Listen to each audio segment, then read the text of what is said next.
As an institution that has pioneered executive coaching in the country, we've always been keen to ensure that we make the users of coaching aware of the standards that we as coaching professionals need to adhere, bring a certain transparency among users about how coaching works, what are the conditions for its effectiveness, and what are some of the needs that coaching can actually fulfill.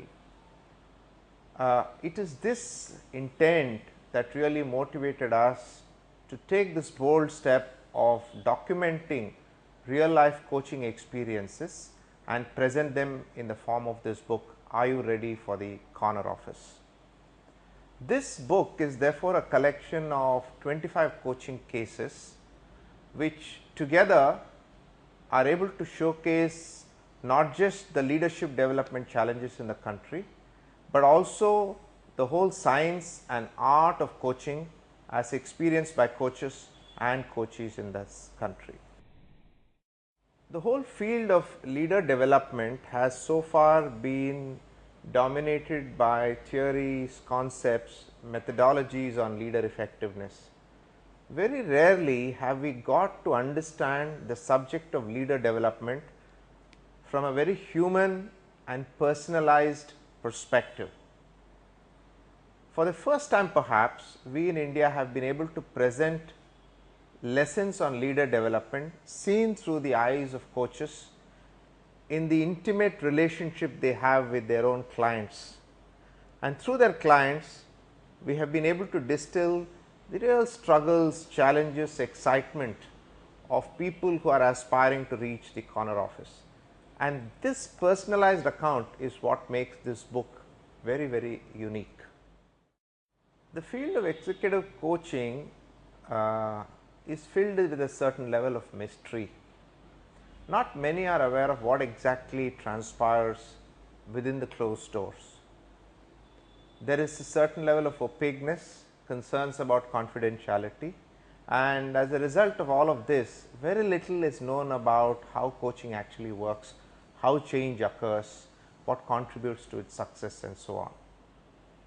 With the help of all the case contributors, we have been able to actually bring to the awareness of users some very deep insights about the science of coaching, the methods that are involved, and through all this bring a high level of transparency and put ourselves out there for scrutiny by people who want to benefit from coaching.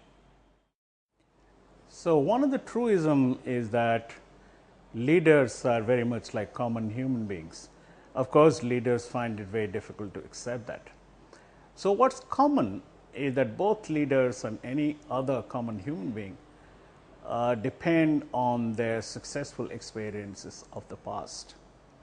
So, when leaders begin to climb up and become bigger leaders, they are constantly looking back to their experiences.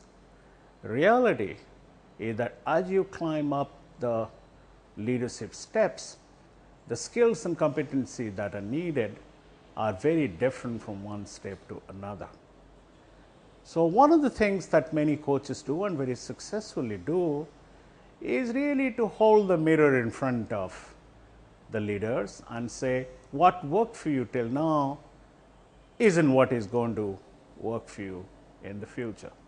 What's interesting about the process, of course, many of the leaders that coaches come across are very smart and very successful people. So, once they get into the groove and get to the learning process, there is a panoramic view for them waiting on the other side. Ganesh spoke about the leader development process, one of the very central themes of CFI, and as indeed the 25 cases that has gone into the book. Now, one of the assumptions mostly made in the corporate world, not just in India, around the world, is that all leaders are emotionally very adjusted. That's actually far from truth. There is no reason to believe that the profile or the percentage of people who are well adjusted in leadership areas is very different from the common population. Something very hard to judge in the early days. And and these tend to be put to use are required to be put to use more and more as the leaders grow up in the leadership ladder. So, one of the things that many of our coaches do is do deep emotional inquiry, the coach and coachee together, and we find that they are able to successfully help their coachees, and there are, I think, quite a few examples of this kind in the 25 cases. Coaching in a group, that's a very early science in the field of coaching. There is no evidence, there is no recorded academic notes on very many cases of group coaching. As indeed the same way, we are also in the early days of group coaching. So, one of the cases that has been very well documented in the book is a case of 8 entrepreneurs being coached together. So, there were a lot of apprehensions among the coach and the rest of the fraternity. How will it go? Will these entrepreneurs together sitting around the table be able to develop trust enough amongst each other to be able to share their concerns, anxieties, dilemmas? Now, this particular case seemed to tell us that there are some very efficacious tools, very efficacious methods that the coach decided to use, and halfway almost his job was to get these very disparate individuals coming from very different businesses to trust each other.